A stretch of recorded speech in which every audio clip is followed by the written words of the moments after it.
I don't know if you guys saw, but there was this huge fight online, and it's mostly started to die down, but there's still pockets of resistance in the urban centers across the internet, where there were prominent voices like Elon Musk, Vivek Ramaswamy, and some others within the Trump circle who voiced their support for work visas, particularly the HB1 visa, which is a temporary work program that allows people to apply for work permits in the United States so they could come here and work as engineers or programmers or I mean, I know there's been work, and just work visas generally. It wasn't just about the HB1, but for example, like the shrimpers, and I talk about shrimpers all the time. I don't know why I always so focus on the shrimpers. I like shrimp.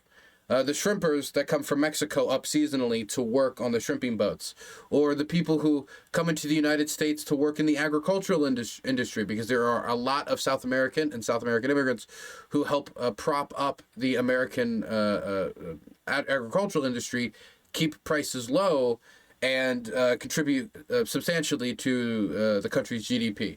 And so for a bunch of different industries, these work visas are pretty important. And the fight online became between a lot of immigrant conservatives, so people with immigrant backgrounds, Vivek, Elon, Vivek, as somebody who comes from, India. His family comes from India, who's a Hindu. Then you go over to Elon Musk, he's an Afrikaner. And then there was another Indian administration pick for the Trump admin who is advocating in front of the visa picks, advocating for the visa program. And then you got on the other side, and look, I don't like Elon Musk. I think Elon Musk is ignorant. I think Elon Musk opens his mouth on issues he doesn't know anything about. And I think that's his main flaw, is that he thinks because he knows a lot about one thing, he knows a lot about basically everything, and so he needs to offer his opinion on everything. That's how he said what he said about the Thailand boy, the cave operation, and he made him fool of himself. That's why he keeps making a fool of himself when he's talking about how jets aren't important anymore and drones can deal with it or whatever. Even if I don't like these guys, the people they're going against is literally the worst the right has to offer. Laura Loomer and a bunch of people who, generally speaking, don't want any even temporary work visas because they don't want immigrants in their country either, period, or because they believe that immigrants should not be taking jobs over Americans.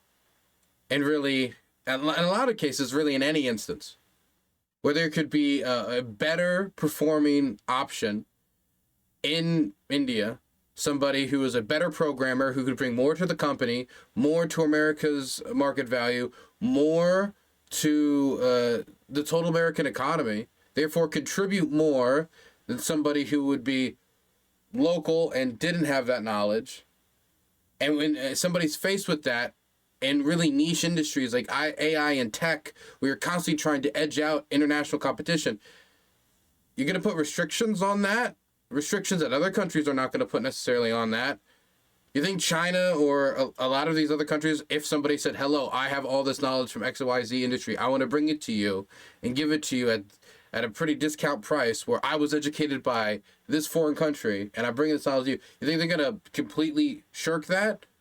They might approach it different culturally. They might approach it different, legislatively, but they're going to want that the same way we would want that.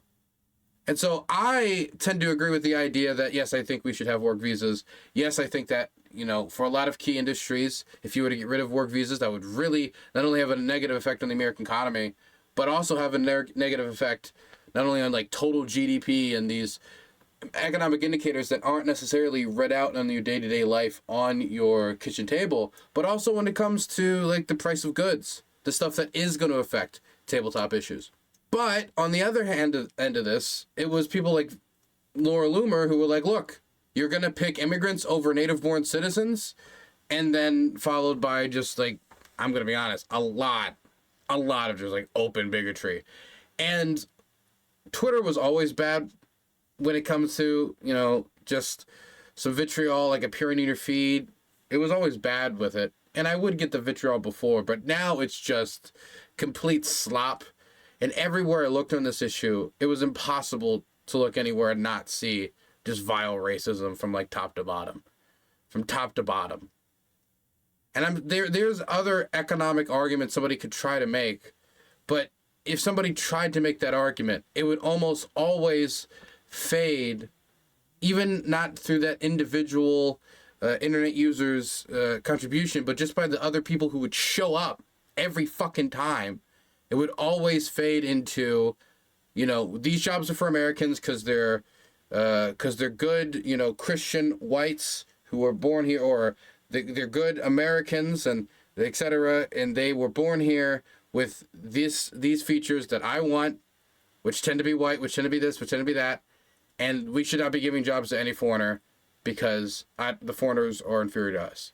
Those people would always gather. And so every single one of these conversations were fucking ruined. Do I have anything here? But the thing is, this clash, it really developed to the point where there are people like Isabel Moody. I know, of course, Laura Loomer's been complaining, and some others who are complaining about their verification checks being removed due to their behavior around this. Now, we don't know for sure if it is around their behavior in this issue. On the issue of like immigration, but I know Laura Loomer posts some information about a Trump appointee who happens to be an Indian immigrant that you could probably say is kind of doxy. That was information that was doxing, like posting information, private information, and I think that might be why she had a verification check removed. Either way, though, these people think they're in the trenches right now fighting against the deep state establishment, who is just like, how about we allow an immigrant or two to bring value to the United States?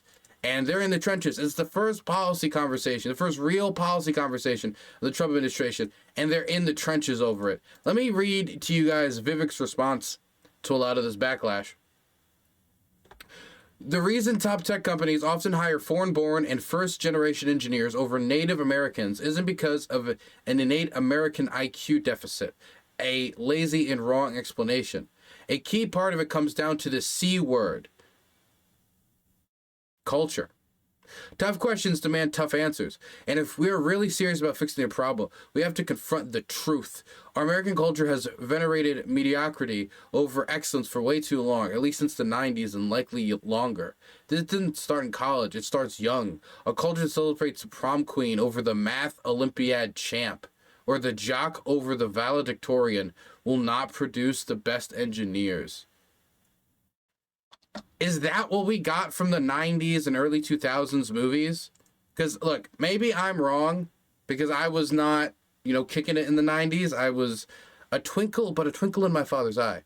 But when I look back there, it looks like a lot of movies about, the nerds getting their revenge, and, fucking staying. It wasn't, of course, society still likes attractive, strong men. I like attractive, strong men. A lot of people like attractive, strong men who are, in shape and play sports that are popular. But that's also true in Ukraine. That's also true in Russia. That's also true in all sorts of places. I mean, if Vivek's standard is we need to make it so that the people who are, working with calculators are treated the same as fucking Michael Jordan, that's not gonna happen. I don't know. It's like when we need people to value, but yeah, I say people just value math. Don't compare it to they're not gonna be as popular as the football star. You're a fucking football star. It feels a little self-loathing, honestly. A culture that venerates Corey from Boy Meets World, or Zack and Slater over Screech and Saved by the Bell, or Stefan over Steve Urkel in Family Matters will not produce. I'm sick of these culture references, man. I'm sick of these culture references. It's like a video essay turned into semi-policy. This guy's having an impact on that Doge thing, on the Doge semi-government, not really government agency. He's having an impact on that, and this is the type of analysis that's going into You know, when we design immigration policy, you know what I tend to think about?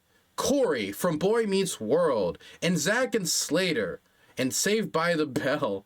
You know, no, that's not, what the fuck? Like, how do we, I understand the general idea that we should value intelligence more, but I'm not going to, when we start our immigration policy, we first need to start with the fact that we need to have more movies where nerds like me get over on the big jock muscle boys. Like, okay.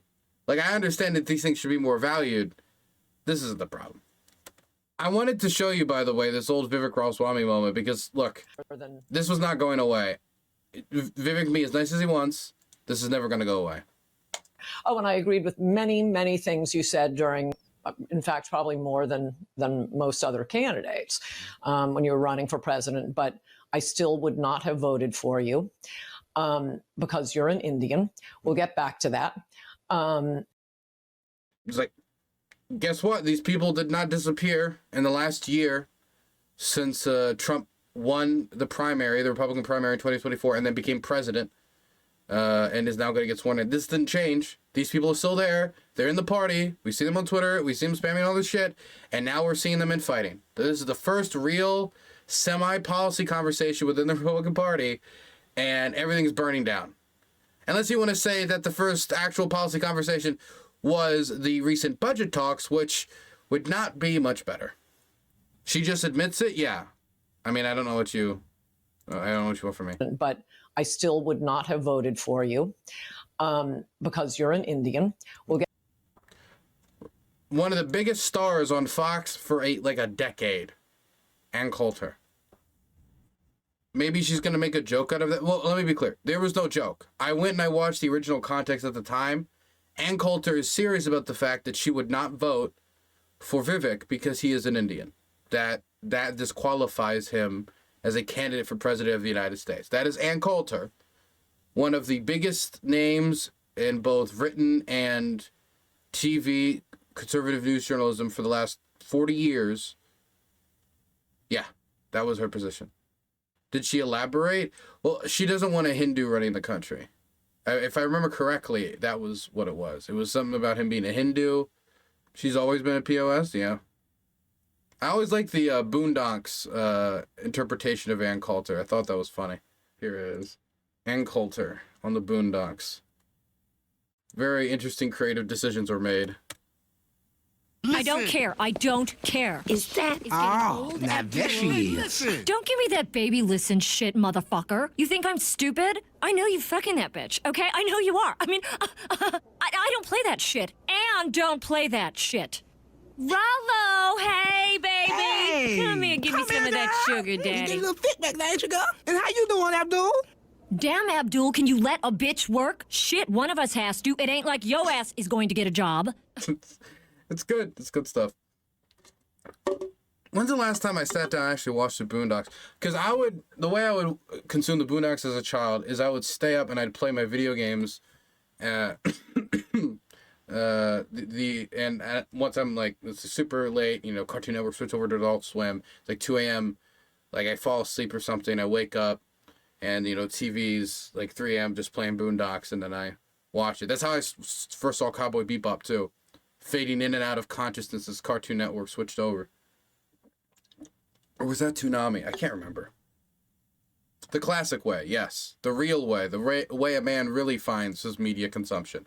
By passing in and out of consciousness in a daze where the videos and content you are watching are merging with your dreams in a slightly disturbing way.